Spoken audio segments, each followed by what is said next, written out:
Hello, welcome back to another episode of The Human Side of Learning and Talent Technology. We are back for another great week of discussion on learning and talent, trends, what's going on in the industry, and just our overall thoughts and opinions and feelings about COVID and learning and talent and everything in between. As we kind of dive into each week, it seems like. But this week, Chris and Tiffany, Chris Bond, CEO, Tiffany Faulkner with Global Service Delivery Lead at Blue Water, back with me as always. And we have again a special guest, Robert Patteri from Connex Partners is here with us. How are you today, Robert? I am doing very well. Actually, supercalifragilisticexpialidocious. Excellent. Wow. Okay. That's pretty good. Bringing That's out a the word big that's words. never been used on this Yes. podcast before. And an umbrella for everybody to go with it. So. Awesome. Robert is the partner and senior vice president of strategy at Connex Partners and has agreed to jump in with us today on a few different topics, and really looking forward to that discussion today, and really diving into kind of what Connex Partners is. They're a partner of ours at Blue Water, and we've been really doing some great work with them of late, and look forward to some great work together going forward. So we're excited to have Robert on, learn about Connex and his role and what his passions are in the industry. And so dive right into that today. First off, Tiffany, how are the goats doing? We need a goat Everybody's update. It's been a few fine. weeks. Everybody's just fine. No changes. Nothing crazy. Nothing stressful with the goats. Okay, good. The people want to know how the goats are. Yeah, but I was there yesterday and there were no goats out. They were. They're in the very back. Also, the mini horse was actually in the backyard with the dog, and I was like, man, should have showed Chris the mini horse, but Yeah. Oh well. time. Someday we'll get to see the goats. Yeah. What kind of goats are we talking about? Pygmy goats? I have pygmy goats and I have Nigerian dwarf goats. Really? All right. Yeah, we didn't prepare Robert for this at all. If you're watching on YouTube, you probably saw his face and it's like, Tiffany has goats? Oh no, one of my close friends out here in Los Angeles has goats Very in cool. his backyard and not much real estate, but he doesn't need to get the weed whacker out to clean up the brush come fire season. He's got the goats to take care of it. That's why we have goats. Not fire season, just in general. They take care of the lawn care for us. Yeah. That's funny. Yeah, there's not going to be anything around fire going on in Dallas anytime soon. I think we're in the middle of the week 3 of the flood, and it looks like it continues on next week too. Back to have the rainy season. But Robert, you wouldn't know anything about gray and gloomy weather, would you? No, I wouldn't. And I'm going to suggest maybe you trade those goats in for some elephants because they could get rid of the water and send the pygmy goats out here and we can deal with them for the fire and cleaning up the brush. So is that an even trade? I'll run that by the family in the fourth bedroom inside the house. Not sure I'm going to get approval, but I'll give it a look. Wait a second. You don't think Bo would say yes to elephants? It's not Bo I'm worried about. Yeah, we're underwater here. It's very depressing when you wake up and look at the forecasts, and most forecasts go 10 days out, and it's just for 10 straight days, cloudy and rainy, as it is every day here. But it's okay. I'm enjoying it because I know in 2 months we'll be over 100 degrees for that 10-day forecast. So, but Robert, as you mentioned, you're out in California, and so enjoying the weather, I'm sure at this point. I know we had talked a few days ago, and being out in California, you have some experience in the Hollywood version of California, or at least some background and training. So before we get diving into the fun stuff, can you kind of tell us about your background as a trained actor and all those things that go along with it? Yeah, and I'll transition it to why my interest in actually the stuff we're going to talk about, because that's one of the things people look at my LinkedIn and they'll try and connect the dots, and that's the beauty of this world today, right? Connecting dots does not always make sense. I did an undergraduate and a graduate degree in acting and musical theater, and spent over 20 years doing Broadway and film and TV. I did Gaston and Beauty and the Beast and the Broadway production in London, and the Phantom and Scarlet Pimpernel and did, film and TV. And I got a Parasite shooting an action film in South Africa, and got a Lyme tick doing Gaston in London, and my body went from a few hundred pounds of muscle down to 118, and doctors wrote me off. Right, so I spent about 5 years getting my life back, and out of sight, out of mind in Hollywood for a nanosecond. So I had just had to make a decision at this point after so much disruption, and went into the corporate world so that I wasn't traveling all over the world, and having a little more security here at home. And what was quite evident when I was going through this, the two areas that Connex serves are human capital and healthcare. And the two areas that affected my life the most when you're sick as an employee is the behavioral component, right? And the emotional component and the stressors in the workforce as an actor. And in those days, the invoices that are stacking high that you're fighting insurance companies with. So those were two areas that just really were I'm hyper passionate about.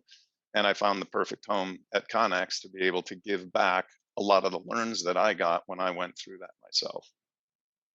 Wow, that's Wow. cool. Yeah. I didn't that some of my favorite musical theater, Broadway shows that you mentioned that you've been a part of. So I didn't know that going into it. So Yeah, yeah. that's fascinating.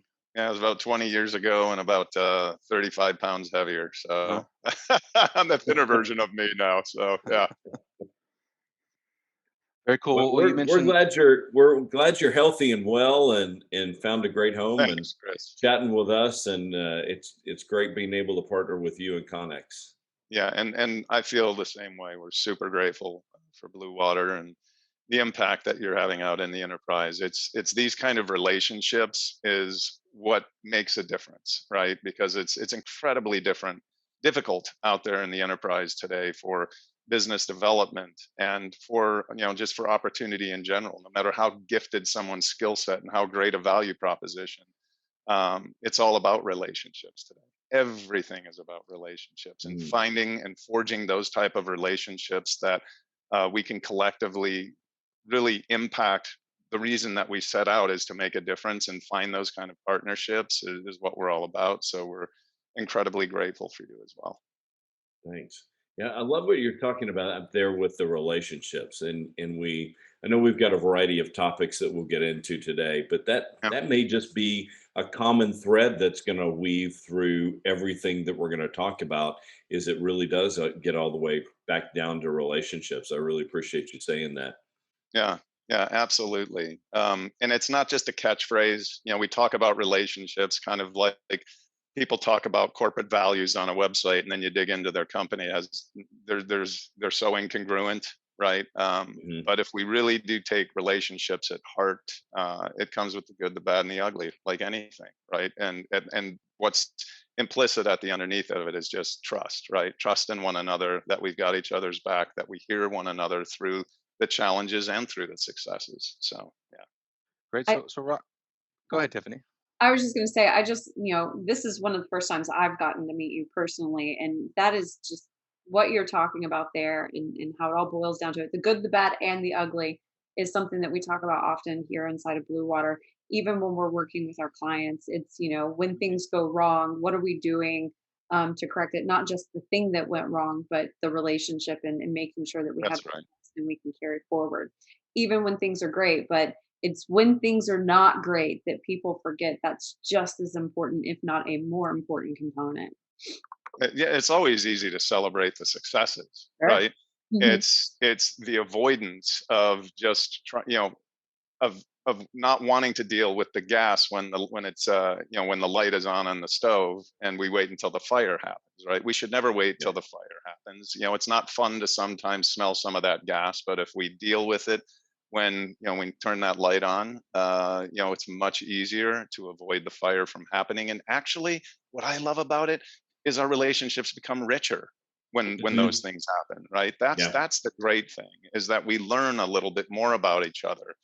Because how can, when two people, it's a marriage, right? I look at my wife, I love her 10 times more today than I did the day that I married her. And there's a hell of a lot more bad, ugly now that she's learned about me over the last 25 years, but through that time, we've just become richer and we understand one another more. And there's more compassion and empathy from one another as we have those growing pains, as long as the communication, aligns and remains intact. Awesome. I love it. We could talk about that all day, but that's not what we're here for. Oh. It's not. I thought this was therapy. Oh, he must have hit the wrong Zoom sometimes it link. is for the three of us. So, Robert, why don't you tell us a little bit more about Connex Partners? What are you guys here to do? Who are you here to serve, and what's the main mission there? Yeah, we are essentially a network of executive peers that we bring together to knowledge share, and they're industry experts, right, for knowledge sharing and solving complex problems. And there's two sides. You've got the two practices we serve, human capital and healthcare. For the purposes here, we'll talk about human capital, right? Those are the enterprise employers, 1,000 employee groups, all the way up to the Fortune 50, where we're dealing with all of the senior leaders. And there is no shortage of issues and challenges in human capital today, right? We talk about healthcare, and I think I'd mentioned this the other day. We are in human capital today where ACA was with healthcare in 2012, when we pivoted from fee for service to value-based care. Healthcare imploded, and there was so much need coming in, all the technology interventions and all the things around data and population health tied to employee and trying to centralize things. Now we look at human capital today, and it's the same thing with these leaders on what they're challenged with, where we've gone from this very soft-skilled environment to technology interventions and digital transformation and cultural changes and shifts that are just tectonic by nature. And so there's just so much that is going on. So what we look to do is to serve these employers by helping them to knowledge share with each other in group settings, mastermind groups, workshops, think tanks. But as we all know, similar here, there's only so deep we can go in an hour and a half on a call. And so we carry those conversations into a back-end platform, so that let's talk about learning. What if you've got two executives who are in the middle of this think tank with 10 or 20 peers, and they really dive deep into what are the things that we're going to do to improve the sort of engagement that we're getting out of learning with all of these changes.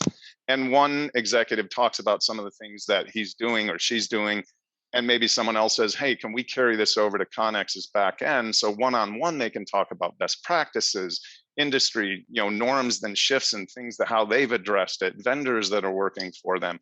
Now they can, sort of open up the kimono. It's a little bit more safe environment where they can dive much deeper. And then lastly, and more germane to our relationship with Blue Water, is being able to bring partners of ours who are vendors who can help to solve these problems that they're going through. So how does a buyer today find these people? Right? As you know, you can go to them direct, which we all know the challenges. Pre-COVID, it was challenging. Now it's like herding kitties to be able to get a hold of these people, right? Because they have so many shifting, competing priorities. Well, there's access plays, there's conference companies that are out there that you can speed date and you can sit down with. And so that really just becomes that's a shot in the dark, where you might be able to get an opportunity to sit down with 10, 20 people and find something serendipitously. There's brokers who are working on a spreadsheet, and each one of those have their individual use case. And then Connex, what we look to do is be much more strategic. So we don't go into the conversations and an assessment with an agenda. We're trying to really understand in our pre-assessment what is happening with the buyer. And sometimes it's very direct, where they might say, look, we've got 120 leaders running through a leadership program. We've got bids in from Covey and Blanchard, $750,000 to spend, but we'd like someone who's maybe a little bit smaller, might give us a little bit more kick glove, hands-on, less big box feel. Who do you have? That's a very direct ask, right? Conversely, and probably more often, we have to be much more diagnostic and deductive in that conversation where we're helping them to find where their true north is, right? So, and so that's the kind of stuff we do so that, and I'll wrap it up here, the buyer then can ultimately make that request of our partner, and then we want to strategize with that partner so that we've got the best plan moving forward, so that at the end we find out what does the buyer have to say, what does the partner have to say, so that we can mitigate the challenges in business development. So there's a lot I could dive deep in, but high level, that's the kind of work that we're looking to do, is really to take the fat out of this challenging business development life cycle today and work it with market positioning, messaging, feedback, and strategy on partner, and to give candidly, to help these buyers with their time and efficiency and bandwidth. Well, Robert, what I love about that is it gets back to the previous conversation. You're developing a relationship with your member organizations, and they're developing relationships with other member organizations in order to be able to go solve some real business problems. And there's a Yeah. level of trust that we can see just from partnering that you're enduring with these organizations. And that's critical at this point in time because there's so much activity going on. There can't be a misstep in the process. I don't have time to make a wrong decision about a wrong solution. Now I need somebody to be able to trust and advise. And we just see Connex has developed such a great relationship with your member organization to get to that point to where they say, okay, Connex is going to lead me in the right direction. And Yeah. I personally appreciate that about our relationship. Thank you, Chris. Yeah, it is something that we strive to constantly be improving on, right? Because it is all about, look, we can have great relationships with you, great relationships with them, but it comes down to value. And everybody's trying to get a hold of this person over here, right? That buyer has people, just pulling on their shirt strings every day. I was just on with the CFO of Intermountain Health, Kerry Gillespie, and he and I were talking, and he said, Robert, I must get hit 30, 40 times a day with vendors that are trying to really get a hold of me. And he said, I do care about, people and their time. He said, but I don't know who any of these people are. They don't know my situation, and, if I even have a need for them. And so I just don't have the time to get back to them. And what I love about Connex is that when I am in a discovery with you, you don't come in with agenda. You're not trying to sell me vendors just because you've got relationships. You're really trying to help me problem solve what where my needs are and where my competing priorities might need to shift or stay aligned so that I can solve problems. Because to your point, relationships, Chris, these executives, they don't have the time to peer-to-peer knowledge share that we think, oh, they're probably talking all the time. They don't get that face-to-face time with their peers, right? So having someone be able to have that relationship and help them through that, it is a big value add to them. I think it's also, as with the last year, they almost have what FaceTime they did have, they most definitely don't have now. Conferences No haven't question. been face to face. There hasn't been the networking events and activities like there have been in the past. And so now, they have Professor Google to refer to, and you can That's right. find information, but it doesn't tell you what you need to know about. You see their messaging and you see the sales side of it, but for me, if I'm traveling and I want to go eat somewhere in a new location, I don't just Google. I talk to, hey, have you been there? Where do you go? And so that's kind of the piece Mhm. that you're creating for your clients and even your partners are, hey, I know somebody. I've got somebody I trust, or I've worked with this, or I've seen this. It's not just the um, impersonal response that you're going to get from a search or from just digging through the Yeah. saturated market in some of these areas. Yeah. Yeah. Because before COVID, that was still sort of a best practice of theirs, right? But now, because their competing priorities are just shifting all over the place at a nanosecond. And like Kerry was saying, look, I'm a CFO of a hospital system. I've constantly got a busy day ahead of me. But during COVID, it's 48-hour workday in 24 hours, right? So now, if you have a last minute need and he says, wow, I'm writing everything off under 5,000 in my collections, I've got to bring in a vendor who's going to be able to help me. Where do I go? Google, Mr. Google. I mean, Yeah. how long is that going to take to Right. find that, right? And or going out into the universe and trying to knock on peer doors and or get referrals in. So at least they can just knock on our door and say, "Hey guys, this is where my challenge is. How can you help me?" That's So yeah, awesome. I love that. Yeah, and it's a great relationship. And I think a lot of the passions that we hear from you and that lie within Connex Partners are very similar to what Blue Water is here to do too, as far as solving real business problems, and really impacting change within an organization around learning and talent. So it's been yeah, so great to be part of that with you guys so far, and really looking forward to the future, and being part of that network of um, influence that we have with you, to be able to support our mutual clients. So we appreciate the overview. And speaking of passions, I know we talked about a couple days ago.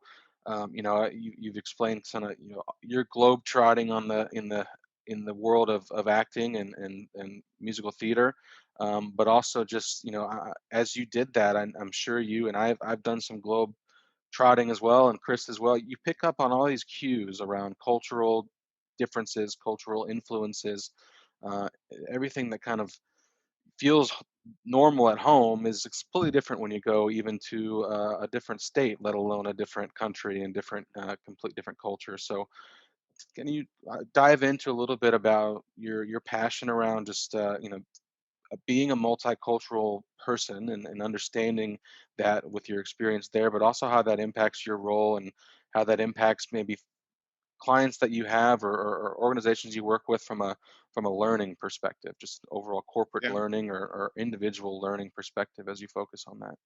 yeah. Thank you. It's it's no longer a nice to have; it's a gotta have to have this global cultural intelligence, if you will, right? For instance, I'm training someone in our company right now who's lives in Brazil, and she's an attorney, right? She speaks English very well, but it is a different culture, right? So the type of leadership, the type of communication style is vastly different, with even with a male-female relationship and leadership. Here, there just tends to be, I think, much more awareness in the empathy and the equity and things that are traditional there, right? Some of this stuff, to your point, I got just a bird's eye view, went to a magnified view as I was performing overseas. They're talking about Beauty and the Beast. I mean, you go to England, they speak English. Well, some of the terminology and the language was completely different on the from the Broadway production here to the Broadway production over there, right? I couldn't say certain words in the script over there because they would have to do with improper sort of innuendo over there. Where over here it's just it's a completely different terminology, right? And or just dealing with hierarchy, right? You look at South Africa. When I did my film in South Africa, it was very frustrating to see how people were engaging on the film set who were Americans or even people from English Commonwealth with some of the indigenous people in South Africa, calling them, some of the black people, names that I can't reiterate, because they were walking in front of a woman, and or they weren't looking at them in the eyes. And I took them aside and I said, "Do you have any idea why they're walking in front of the woman, or why they are not looking at the person in the eyes? They don't look at you in the eyes. That's not disrespect. That's respect in their culture. So instead of looking down at them like that's a negative, learn the culture of where you're at for these 6 weeks shooting, right? They walk in front of the woman because they have a tribal mentality of when they get home, is there going to be a predator inside the home? It's a protective measure, right? So it's these things that we're just not aware of that are social and societal norms, not just culture for the catchphrase that we think of that are behavioral norms, right? Here in the United States, when we say we're going to go into a company and we're going to improve their culture, well, it's another box that we're checking, kind of like we did with DE&I for years. And now it's no longer a nice to have box check. It's a gotta have. And we'll dive in deeper to, I know, Chris, you and I were talking about how do we even implement those things from a technology perspective and just from an outcomes based perspective. but it just, I played baseball in China, Japan, and the Philippines too. It was a whole. I was one of the first organizations allowed in the 1980s playing baseball in as a kid in college. Opened up my eyes to see the hierarchical stature of how things happen overseas, right? Because if you go over to the Far East and you come here and you just look at leadership styles, right? We're very individualistic here in the United States. They over there are very much consensus, very group. It's very much respect. Or you go over to England, it's much more diplomatic. The Commonwealth English countries are much more diplomatic. We're much more goal driven, right, here in the United States. So if you understand these, I think it's implicit in organizations from a perspective of leadership and really improving cultures that we take the time necessary to not just check a box, but to help understand this global world that we're in because of Zoom now and because of cross, pollination of travel and workforce, that we understand who are these people that we're talking to, right? So that we don't get this perceived woke conversation. Because what does woke really mean in this culture today? It really just means take time to get to learn who the other people are and be thoughtful about the way that we communicate to one another so that we don't have to operate in fear, right? I could go on and on about this, but I think that's probably enough. Chris, maybe you want to interject. I think I love what you were saying, that so many times people are working through this process just to check a box.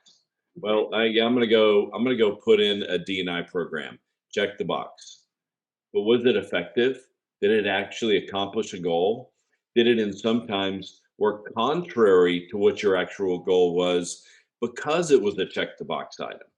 And then the other piece of that, and yet, but as Bennett mentioned, I think we've all been able to go travel internationally and do things, and we've got offices over in the UK and in Germany, but the cultures are so different that Right. oftentimes the communication of particular items, and I know we were working on a big deal with a company in Germany, and we had to check our terminology on a regular basis to ensure that what we were saying was not only the right thing from a business standpoint, but it wasn't offensive in the way that we communicated it. And That's we right. almost needed it. We did. And we had a coach that, an individual who was willing to coach us through that process. And it was incredibly helpful. And I think we see these as things of recognition and awareness that it's important seems to be the item that to me is most critical. Are we aware of this, or does the check the box actually put us in a bad position because it becomes almost like compliance training, right? We got to go Yep. do this thing as opposed to this is really important because we want to care for and love other people as a part of the process. So let's go do it together. So that's kind of me making some statements, but let me ask you, Robert, do you see positive or negative examples of where some of these culturally sensitive and culturally focused education and training programs are actually working? I mean, where do you see success? Yeah. Well, I see both sides. And I think, let me start with reflecting on your comment of checking the box. And I think for far too long, the diversity, equity, inclusion conversation carried over into culture, checking the box was perceived as a silver bullet, right? It's not a silver bullet. And, Floyd took us, Trayvon Martin, 4 or 5 years ago, things really became more front and center. And to look good, we bring in consultants, right? Soft skills who can really deal with the biases and the implicit biases that exist and do some training. I was just reading an article the other day that was explaining a use case where they went in and they did studies on a 30,000 employee company that took them through this type of training.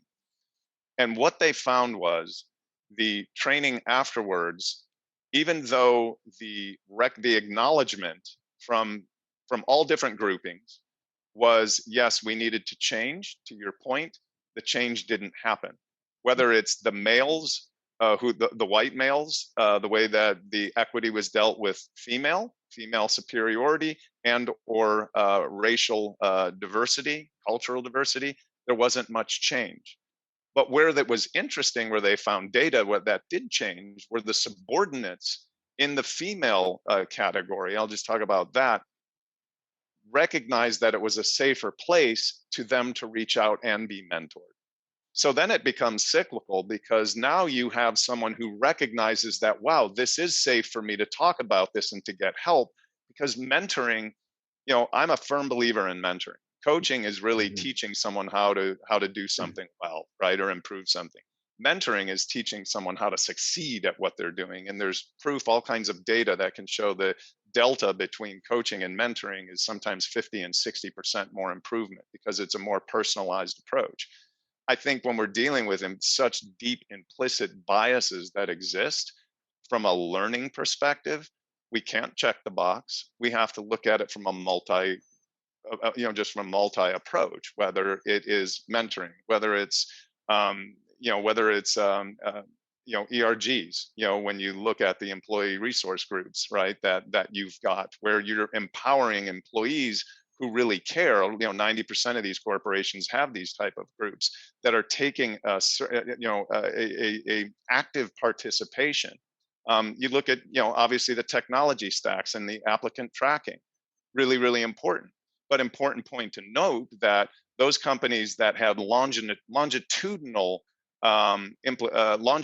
success with diversity were actually perceived to have better outcomes than those who were just attacking it from a hiring perspective, right? So that's why I'm saying it's all of this, because what it's saying is, if I longitudinally recognize that I can move and succeed people of diverse cultures or sexual orientation or whatever it is, I'm acknowledging that person, not checking a box of just bringing someone in to fill a quota, right?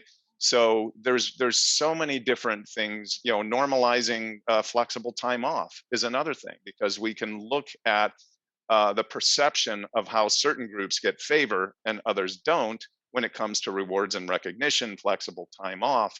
So the automation of artificial intelligence and behavioral science is huge today with data that we can capture. So instead of just looking at it like I've got a speaker who's going to come in and download into you, we know people remember 100% of what they feel. They remember 20 of what they see, 30 of what they say, and 40 of what they do.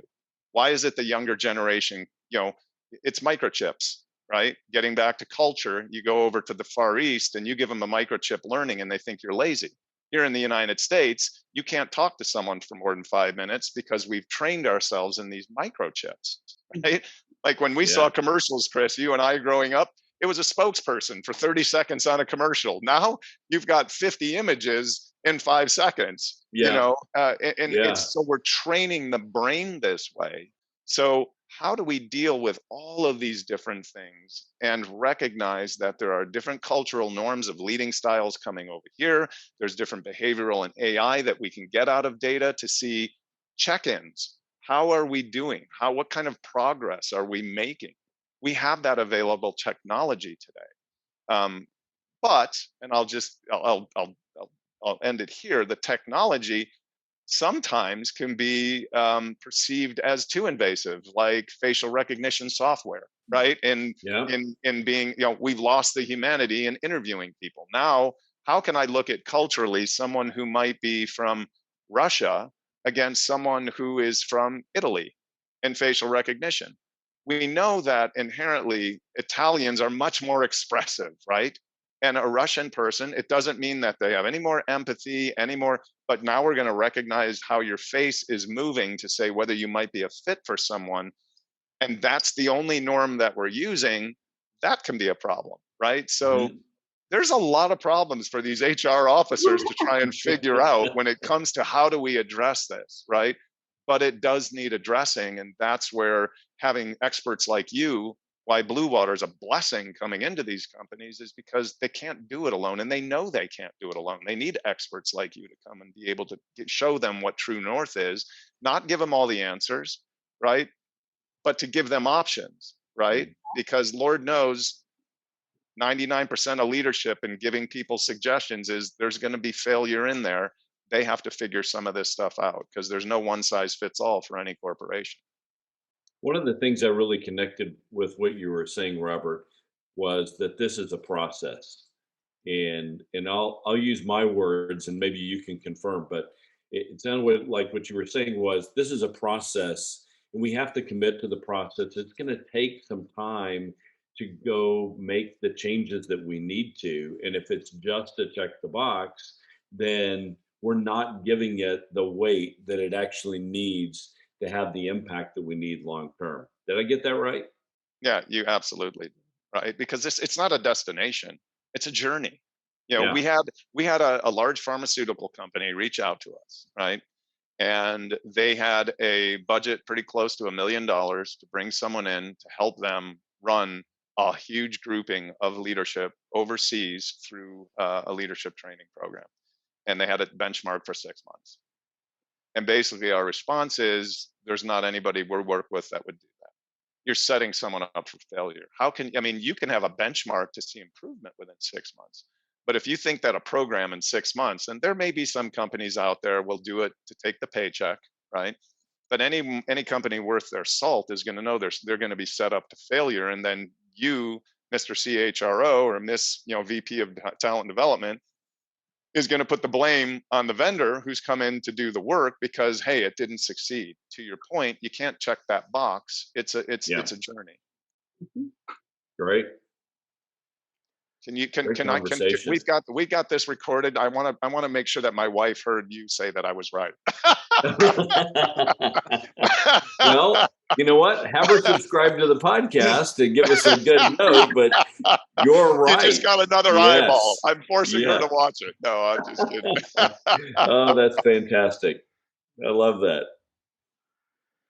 So Robert, one last question or topic I wanted to bring up. We've all obviously, all of this has been a focus for many years, but especially within the last year with everything else going on across the global pandemic and COVID, with DE&I and learning and everything in between. Remote learning or just being remote has come across all of us, and for some people it was a natural progression. They've kind of used to it. For a lot of people or a lot of industries, it was we woke up one morning and had to be remote and didn't know how to do our jobs remote and didn't know what to do with our home office or our bedroom that turned into a half home office, half bedroom, or whatever that may be. How has that impacted clients or businesses, and maybe how has the last 12 months impacted kind of a burnout mentality on some organizations or some corporations, and how is that kind of being battled that you've seen? Yeah, if anybody tells you they have the answer for it, they've got oceanfront property in Oklahoma for you. Because you sit in on these think tanks with these HR executives, and they're trying to figure it out because the world was not prepared for this. To your point, we flipped a switch, and all of a sudden we're getting strained on eyeballs. We're living at home with all the chaos around us. We have access to our office, giving us the gravitational pull 24/7. The guilt if I'm not sitting in front of it. All the other things that are contributors make it just inherently a very, very challenging, process to navigate. And so, even dealing with, partners like yourself or vendors that are out there and you're reading, um, they're not sure what is that mix going to look like when things open up with e-learning and actually being in person, going in and, doing, trainings in person. What is that going to look like? Nobody knows. So this is a larger, broader conversation that I think, and I'll circle back to it, that really incorporates burnout in general, right? Because we are all just exhausted. And you look at burnout pre-pandemic was about a 10% rate, what data shows us, right? Now we're at about a 50 to 60% burnout rate. And but what is I'm going to get to a silver lining though, because I think there's always learns for all of us that come through this. So what's the upside of the burnout, and what is burnout, and how does it affect learning, right? So you look at burnout, and Christina Maslow from Berkeley, right? has got an inventory index that she put together, and there's several ways that we track it, and we ascribe burnout to exhaustion. And it's much more than just exhaustion, right? Burnout is not just exhaustion, but exhaustion will cause burnout. You know, when you look at cynicism, that's another thing that will cause burnout, right? When you look at lack of workflow and efficiencies, when you look at lack of you know, reward and recognition within a company, all of those things can come together to have perceived burnout. And then, you know, when you add that to, you know, the areas of work-life balance index that is put together, it even significantly shows the burnout index increase, because we don't know how to navigate this new water, these new waters, right? So how do we really focus on this? And this has caused, so here's the silver lining, this has caused the the senior leaders to finally not have organizational change as a check the box sorry, or as a CEO only initiative. Like if you talk to people who do change and organizational change management prior to COVID, they would always say, well, that's a CEO initiative, that's a visionary initiative, CHROs aren't really writing off on that. Now the CHROs and the CEOs are having much more connective tissue in this area, because change is no longer something that we can push off. It's here in front of us.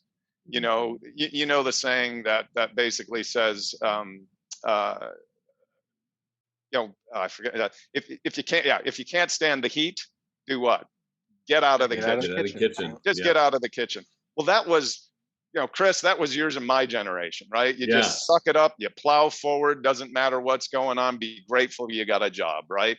Well, there's a lot of suggestion today that we need to redesign the kitchen, right? We've got to redesign the kitchen. We can't keep on with this status quo of, well, if you don't like it, suck it up and move on, is what the subtext is. We've got to make organizational change. And with that organizational change, the undertone is we have to learn, right? So getting back to your point of learning, there is just a huge uptake, a 60% uptick in companies, some even showing 120% uptick, right, on the need for all of the educational learning that comes along with soft skills, that comes along with the hard skills. The digital transformation is just absolutely swallowing people. So get back to working at home.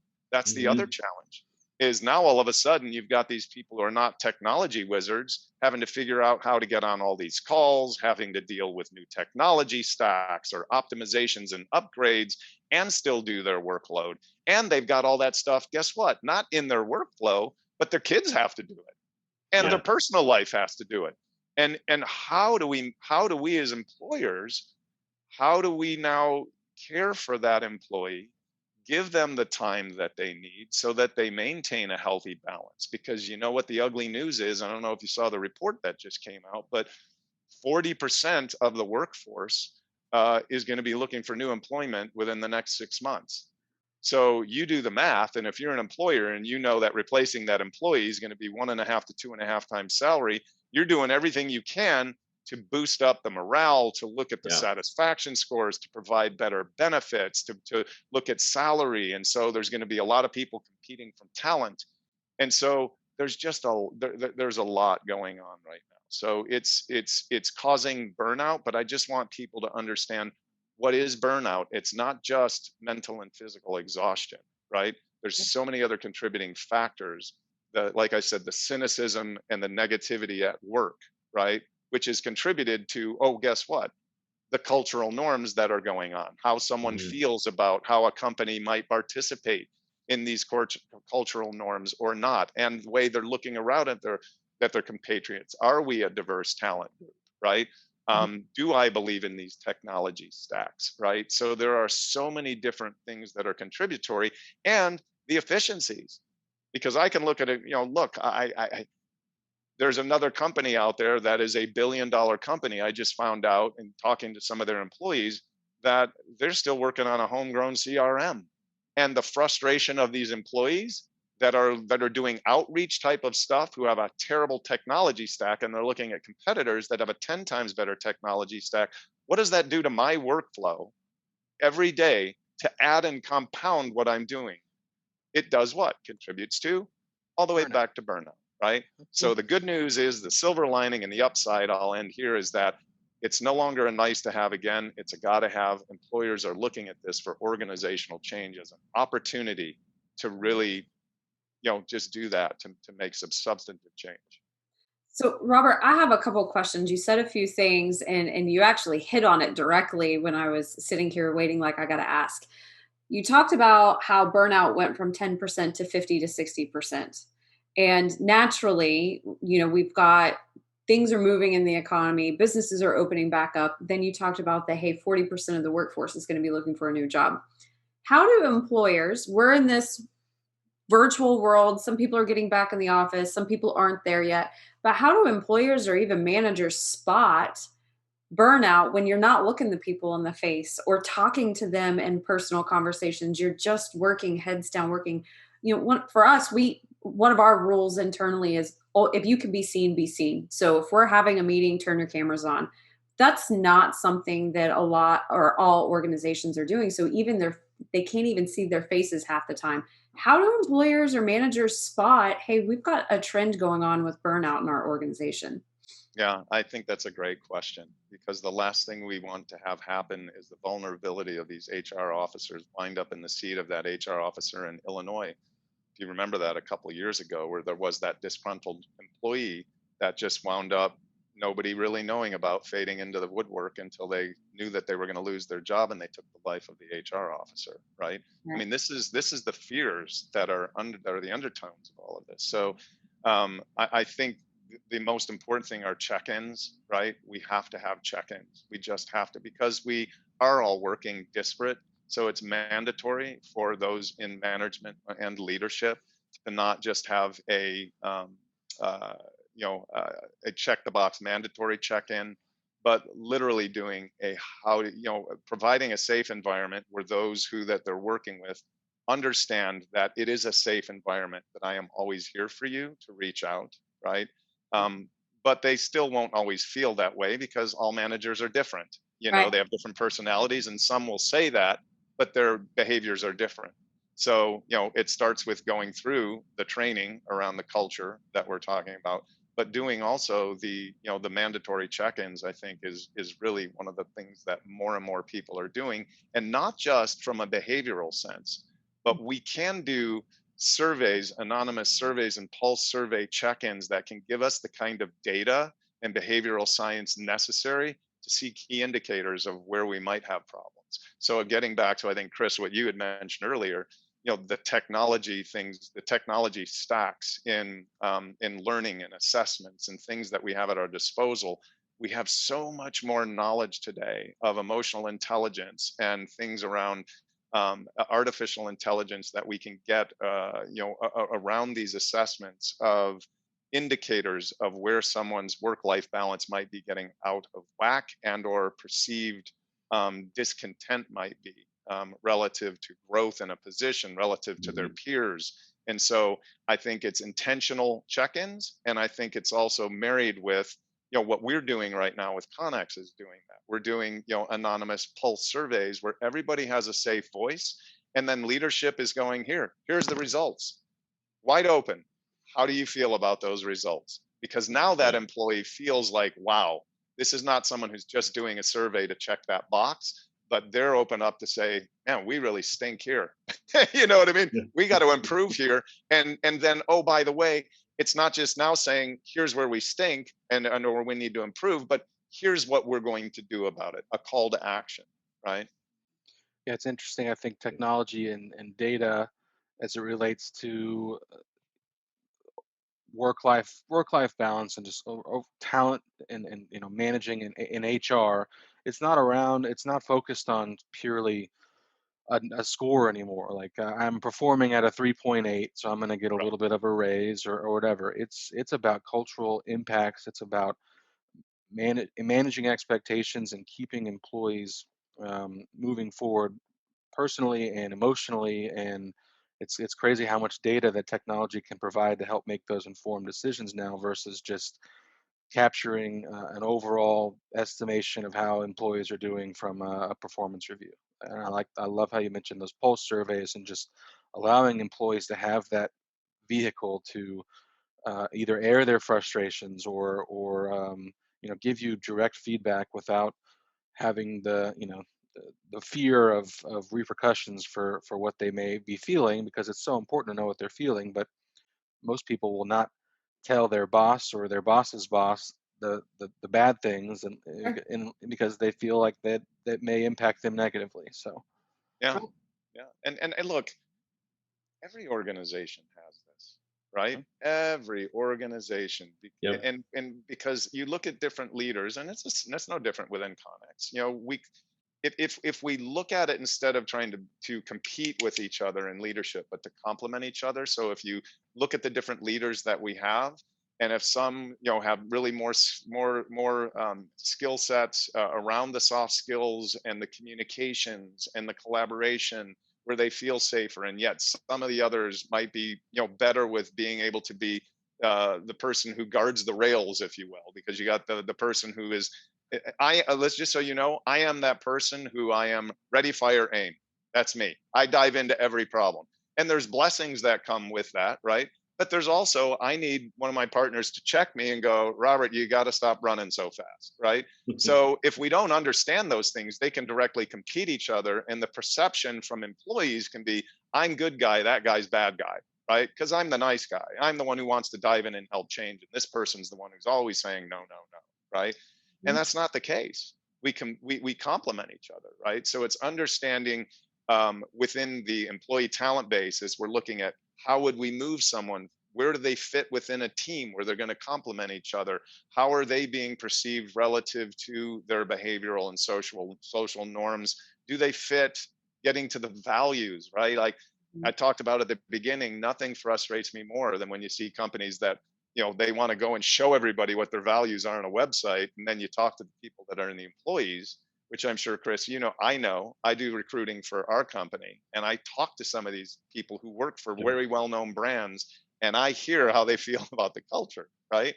Like with Connex, it's adaptability, accountability, trust, empathy, humor, grit. Those are our values. And are we perfect?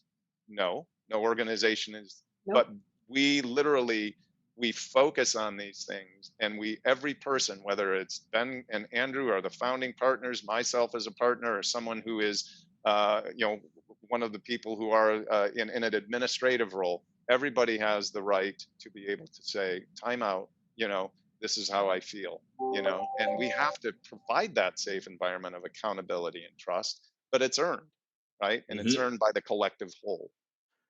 Absolutely. I have so many thoughts, and I could talk about this for days. It leads me into, one of my real passions, which I won't get into today. Maybe it's another podcast. One of my real passions around talent assessment and succession planning and the importance of it inside of businesses. And it's not just about who's going to be the guy that takes Bennett's spot when Bennett's here, but it's more about knowing what you've got on your team, what assets do you have, where are their values, where can they go in your business, what impact can they bring to your business, and where do you have gaps in your employee force, and what do you do about it? It doesn't mean great, change the people. It might actually mean give them tools so that we can fill the gap internally, et cetera. So there's a lot of information that can be gathered out of that talent assessment, which I won't get into right now, but also it relates to, a labor shortage. And now we've got this, like you said, 40% of the workforce is going to be looking for another job. That's going to cause disruption to the business. So what do you do to maintain your current employees? How do you keep them happy? How do you keep them engaged? And how do you find the right people to get them in here so that the people who are here aren't negatively impacted by the new people that you're bringing in, that you've got that foundational culture? And then the other piece that I want to just highlight, when it comes to technology, you're talking about those pulse surveys, you're talking about getting the voice of your employees, but in an anonymous way, in a way that you can drive some action from the organization, some organizational change. What I've been seeing in the human capital management technology world is, we went from learning management systems to performance management systems and all of those pieces. And now part of that is employee engagement systems, employee engagement management. So what we're gathering from learning, performance, succession already, there's a new piece of it that there's highlighted and is gaining traction, which is that employee engagement piece. And this is the kind of piece to help systematically collect information so that you can get in front of some of these turnover problems or even burnout issues, so that you can come up with a plan of what to do, not just know that it's a problem, but come up with your plan and execute on, okay, how are we going to mitigate it? How are we going to help our employees out? So my soapbox won't go too far into it, but that does sound like another good podcast.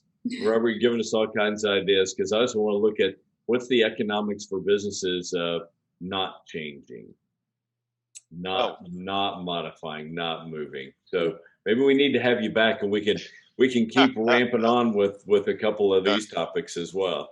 Yeah, absolutely. Because I think there's a lot of things we don't have answers to. I think that's one we can all concur. We know the answer to that question. Not a good answer. Yes. It's not a good answer. It's not a good answer. Yeah, for sure. I mean,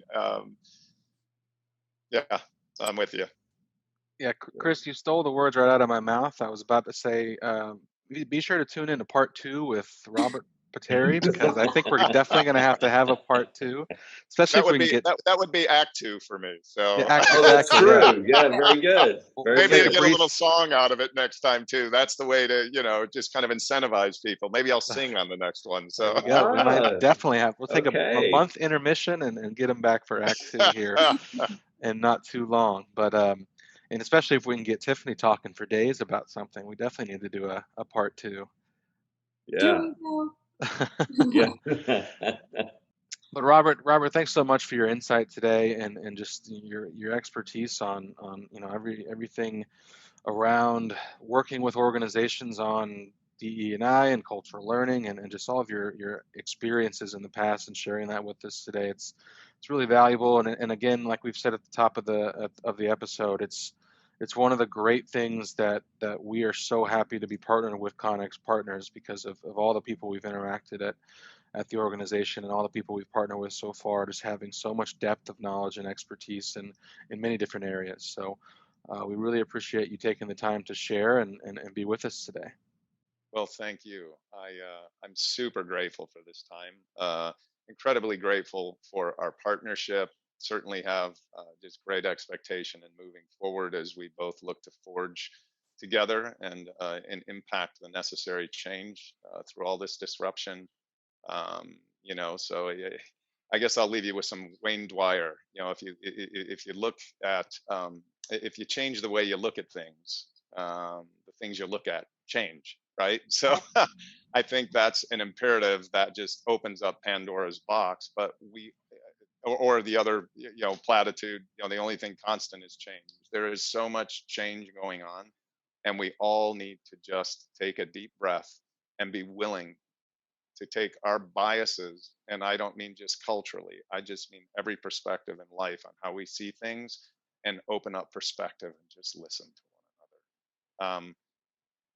Getting to my passion, because my daughter's in the industry now as well, and I just co-directed a music video of hers. It was all around this culture diversity, and the name of the song is Unity, right? And it's to bring people together in unity. And the way that we told the story was all about what we're talking about right now, right? That we can't live in fear of one another.